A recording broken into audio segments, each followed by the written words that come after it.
Hi guys! Nagluto ako ng chicharong bulaklak. Ito siya. Pakita natin. Ito siya. Nabili ko siya sa Facebook, yung mga sari-sari store sa Facebook. Ayan. Yung brand niya yata is Pure Foods. Ayan. Pinagkakat ko yung iba para madali siyang maluto.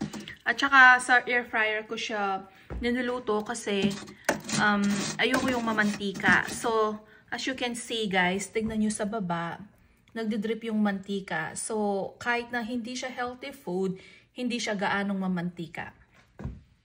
Actually, dalawa yung binili ko na ganito. Yung isa, of course, kinain ko na. So, ayan, ito na yung pangalawa.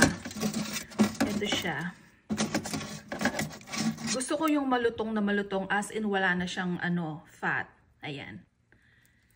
Ayan guys. Malapit na siyang maluto. Masarap siya. Ayan.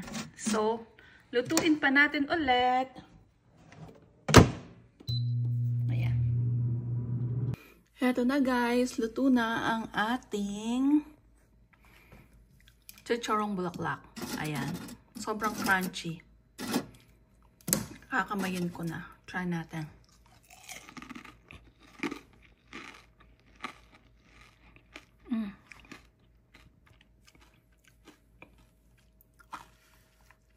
Malutong siya. Masarap isawsaw sa suka. So, mamaya, sasawsaw ko siya sa suka. Pag dinner. Okay, guys. Kung gusto nyong umorder, hanap kayo ng mga nagtitinda sa Facebook. Tapos, yung brand nito ay Pure Foods yata. Kung ayaw nyo ng masyadong mataba, i-air fry nyo na lang. Malutong din naman. Okay, guys. Bye!